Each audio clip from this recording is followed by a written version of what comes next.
Hello students, कैसे हैं आप लोग। मुझे उम्मीद है सब लोग घर पे हैं और सुरक्षित ही होंगे, क्योंकि समय बड़ा क्रिटिकल चल रहा है। तो इस वक्त बाहर जाना वैसे भी अलाउ नहीं है, ना ही घूमने फिरने, ना ही रिश्तेदारी में। इसलिए मैं भी आप सबसे यही अपील करता हूँ कि सब अपने घर पे रहें और सुरक्षित रहें। पूरे गवर्नमेंट द्वारा निर्धारित प्रोटोकॉल का पालन करें। अब देखिए, इसी समय का उपयोग करने के लिए मैं आपके साथ कुछ मैथमेटिक्स के पॉइंट्स ऐड करना चाहता हूं, या यूं कहो टॉपिक्स ऐड करना चाहता हूं, ताकि आप घर पे रहकर अपना टाइम का प्रॉपर यूटिलाइजेशन स्टडी में कर सकें। तो इसी सीक्वेंस में मैं एक टॉपिक आपके साथ डिस्कस कर रहा हूं, वो है पॉलिनोमियल्स। तो देखिए बेटा, पॉलिनोमियल क्या होता है। तो सबसे पहले हम इसकी डेफिनेशन लिखते हैं। Definition: polynomial is an algebraic expression in the form of px equal to a naught plus a1x plus a2x square plus a3x cube and so on an x raised to power n। देखिए, polynomial क्या है? एक algebraic expression. कैसा algebraic expression? In this form. तो देखिए, यहां पर इस फॉर्म में कौन क्या है ये समझिए। सबसे पहली बात आती है x क्या है। यहां पर x एक वेरिएबल है। वेरिएबल मींस इसकी वैल्यू कभी फिक्स नहीं होती। इसकी वैल्यू कुछ भी हो सकती है, कोई भी रियल नंबर हो सकता है। रियल नंबर आप लोग सब जानते ही हैं, group of all rational and irrational numbers is called real number. तो उनमें से कोई भी रियल नंबर ये हो सकता है, ठीक है। और दूसरा है a nought, a one, a two, a three, a n. ये सारे क्या है? कॉन्स्टेंट्स हैं। कांस्टेंट मींस जिसकी वैल्यू हमेशा फिक्स्ड होती है, fixed value for that particular polynomial, और इसकी वैल्यू हमेशा चेंज होती रहती है। px is symbol for polynomial, symbol for polynomial in terms of x। मतलब x यहां पर क्या रिप्रेजेंट करता है? वेरिएबल। तो इस तरह से आपकी समझ आ गया कि a nought, a one, a two, a three, a n सारे कांस्टेंट है। मीन्स एक पॉलिनोमियल के लिए इनकी वैल्यू फिक्स रहती है। x वेरिएबल है, मीन्स इसकी वैल्यू चेंज होती रहती है। px पॉलिनोमियल का सिंबल है। px के अलावा हम दूसरे सिंबल भी दे सकते हैं। Also symbols for polynomials be qx, rx, sx, fx etcetera. Means बहुत सारे सिंबल लिए जा सकते हैं। तो कोई भी सिंबल आप लिख दें, वो पॉलिनोमियल को रिप्रेजेंट करता है। Means that is representative of it. अच्छा, इसके बाद n क्या है? n is a positive integer. Positive integer आप जानते हो इंटीजर क्या होता है? Integer means all values from minus infinity to like -4, -5, -3, -2, -1, 0, 1, 2, 3, 4 etcetera. इनमें से आपको केवल पॉजिटिव इंटीजर यहां पर लेने हैं n के लिए। तो n केवल इनमें से आएगा। तो अब आप समझ गए होंगे कि पॉलिनोमियल क्या होता है। पॉलिनोमियल एक अलजेब्रिक एक्सप्रेशन है जो इस फॉर्म में लिखा होता है। अब इस फॉर्म में कौन क्या है वो मैंने आपको यहाँ पर बता दिया है। तो इस तरह से करके ये इसकी एक डेफिनेशन हो गई। अब हम इस पे कुछ एग्जांपल्स लेते हैं। इस एग्जांपल में आपको पूछा है identify polynomials from the following algebraic expressions. तो यहाँ पर अलजेब्रिक एक्सप्रेशन दिए हुए हैं हमारे पास में A B C D E. इनमें से आपको बताने हैं कि कौन से पॉलिनोमियल है। तो जो हमने पॉलिनोमियल की डेफिनेशन पढ़ी है उस डेफिनेशन को आपसे मैच करेंगे। तो हमने पॉलिनोमियल की डेफिनेशन पढ़ी है p x equal to a naught plus a one x plus a two x square plus a n x n where n is positive integer. ये हमने डेफिनेशन पढ़ी है। तो हम एक एक करके चेक करते हैं कि ये पॉलिनोमियल है कि नहीं। 2x³ plus 5x minus 3। तो देखिए सबसे पहले हमें पॉलिनोमियल देखने के लिए क्या करना है, आपको x की पावर देखनी है। तो x की पावर यहाँ पर 1 है, यहाँ पर 3 है। अब आप इसमें देख रहे हो कि साहब x की पावर 0 है, यहाँ x की पावर 0 है मीन्स 1 हो गया, यहाँ x की पावर 1 है, यहाँ x की पावर 2 है, यहाँ x की पावर n है। तो सारे रेगुलर चल रहे हैं, तो आपके दिमाग में ये नहीं आना चाहिए कि सारी पावर ही होनी चाहिए। देखिए कैसे, 2x³ है, अब x² का टर्म नहीं है तो आप उसको ऐसे भी लिख सकते हैं 5x की पावर 1 माइनस 3 और ये x की पावर 0।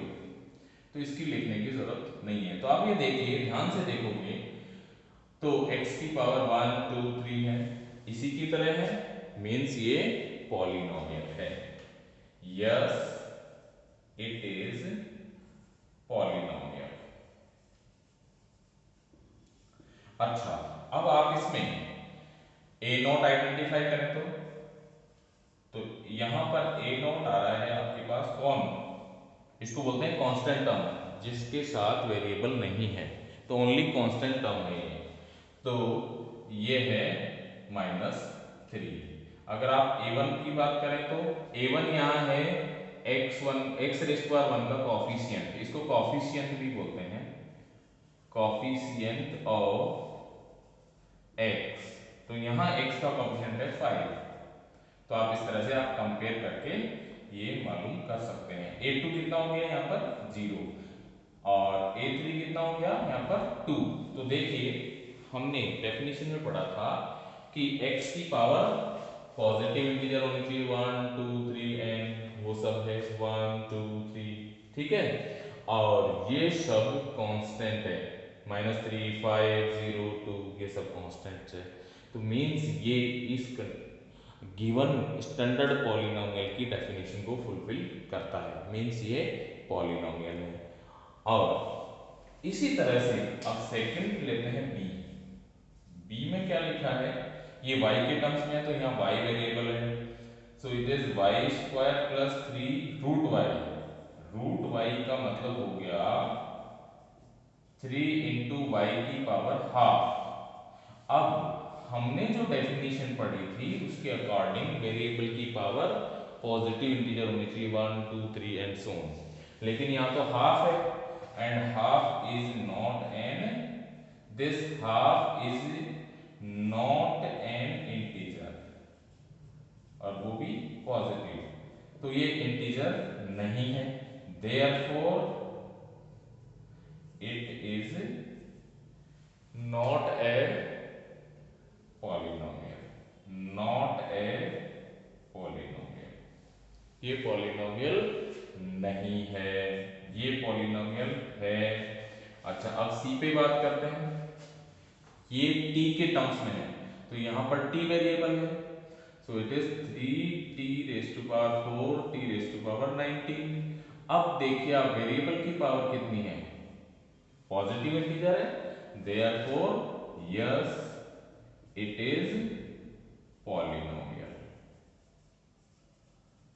और अगर आप यहाँ कोफिशिएंट्स की बात करें तो t⁴ का कोफिशिएंट 3 है, मीन्स a4 यहाँ से कंपेयर करें तो a4 3 है और a19 1 है, यहाँ कुछ भी नहीं दिख रहा तो ये 1 है।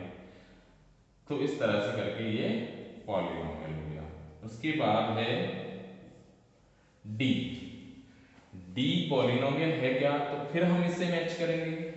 3x² as it is 5/x, इस 5/x को आप स्टैंडर्ड फॉर्म में लिखेंगे, मींस इसकी तरह से लिखेंगे जिसमें कुछ भी डिनोमिनेटर में नहीं है वेरिएबल। तो इस वेरिएबल को ऊपर लाएंगे तो x⁻1 हो जाएगी। तो -1 is not a positive integer, therefore it is not a polynomial। ठीक है, तो आपने देखा ए पॉलिनोमियल है, बी पॉलिनोमियल नहीं है, सी पॉलिनोमियल है, डी फिर पॉलिनोमियल नहीं है। रीजन हमने डिस्कस कर लिया। इसी तरह से हम अब लेते हैं नेक्स्ट ई पार्ट। ई पार्ट वाई के टर्म्स में है, तो यहां पर वेरिएबल वाई है। अब ये वाई के टर्म्स में होने पर हम इसको लिखेंगे y² प्लस √2y प्लस √5। अब आप देखिए यहां पर y⁻1 है, y⁻2 है, means it is a polynomial. अब आप सोच रहे होंगे कि इनके तो रूट लगा हुआ है, लेकिन हमें इनका डिस्क्रिप्शन क्या देना है, दीज आर कांस्टेंट्स। अब आपको पता है कि कांस्टेंट कैसे होते हैं, दीज आर रियल। और रियल कैसे होते हैं, इधर रेशनल और इरेशनल। तो ये यहां पर कैसा है, इरेशनल है, तो इरेशनल में कोई दिक्कत ही नहीं है, चाहे वो रेशनल हो चाहे इरेशनल हो, है तो रियल ना। तो ये कांस्टेंट रियल है और ये पॉलिनोमियल है। So in this way I think this concept of polynomial means definition of polynomial is clear to everyone. Now let px equals to a0 plus a1x a2x square a3x cube and so on ax and xn is a polynomial। अब आपको यहां पर मालूम है x variable है, n positive integer है और a0 a1 a2 a3 ये सब कांस्टेंट्स है। अब देखिए इसमें एक पॉइंट आता है और एक वर्ड आता है टर्म। टर्म का मतलब है in this polynomial a0 a1x a2x square a3x cube and a and xn are called terms। तो इन सबको हम इंडिविजुअली टर्म्स बोलते हैं। और एक होता है इनके coefficients. Next word is coefficients. So here coefficient of x कौन है, जो इस x को छोड़कर क्वांटिटी लिखी हुई है, means a1। Coefficient of x², तो x² को छोड़ दें तो इसके बाद में क्या बचा हुआ है, वो इसका कोफिशिएंट है। कोफिशिएंट ऑफ x³ सिमिलरली इसको छोड़कर ये जो बच रहा है ये इसका कोफिशिएंट है। Similarly coefficient of x⁻n, this is an। तो ये इनके कोफिशिएंट्स हो गए। तो कभी भी आपको वर्ड कोफिशिएंट की जरूरत पड़ती है तो जैसे ही वो वर्ड यूज किया जाता है आप तुरंत बता देंगे कि ये है कोफिशिएंट। इस पे भी हम एक एग्जांपल लेते हैं। तो एग्जांपल है identify coefficients of x raise to power 5 x square x raise to power 10 in the following polynomials. Means in polynomials में आपको x की पावर 5 x स्क्वायर और x की पावर 10 के कोफिशिएंट्स आइडेंटिफाई करने हैं। तो देखिए कोफिशिएंट क्या होता है, अभी हमने सीखा था, तो उसी के पैटर्न पे हम यहाँ पर चलते हैं। तो 2x raise to power 11 plus minus 3x raise to power 10 plus x raise to power 8 minus 7x raise to power 6 then x raise to power 5 then x square minus 8। तो देखिए मैंने इस पॉलिनोमियल को थोड़ा सा चेंज करके लिखा है, ये एज इट इज लिख दिया x की पावर 10। आपने देखा स्टैंडर्ड पॉलिनोमियल की डेफिनेशन में सब जगह प्लस साइन है, मींस अगर यहाँ माइनस साइन आ रहा है तो ये माइनस साइन इस कोफिशिएंट का है, मींस ये -7 है। x की पावर 6 का इससे कोई लेना देना नहीं है। सेम थिंग इज हियर, यहाँ x की पावर 10 है तो ये -3 का है, ना कि x की पावर 10 का। तो कोफिशिएंट जो भी लिखा जाएगा वहां पर प्लस साइन छोड़ करके उस टर्म के साथ, जैसे x की पावर 10 का कोफिशिएंट चाहिए तो x की पावर 10 को छोड़ दो और उसके पहले प्लस का साइन छोड़ दो, उसके अलावा जो रिमेनिंग क्वांटिटी है वो पूरा उसका कोफिशिएंट है। तो देखिए यहाँ पर आपको coefficient of x raise to power 10 चाहिए, तो ये कितना हो गया, ये वाला हो गया -3, मींस इसको छोड़ दो और ये प्लस साइन छोड़ दो, अब जो बच रहा है वो इसका कोफिशिएंट है। अब आपको चाहिए x की पावर 5 का कोफिशिएंट, तो देखिए इसमें x की पावर 5 की टर्म ही नहीं थी, तो उस टर्म में क्यों नहीं थी वो, क्योंकि उसका कोफिशिएंट 5 होगा, सॉरी 0 होगा, तो उस 0 ने उसको मल्टीप्लाई होकर के डिसअपियर कर दिया होगा, इसलिए हमें नहीं दिख रहा था। नहीं तो x की पावर 5 इसमें है लेकिन उसका कोफिशिएंट 0 होने की वजह से उसने 0 बना दिया होगा, सो दैट्स व्हाई हमें उसको आइडेंटिफाई करना है।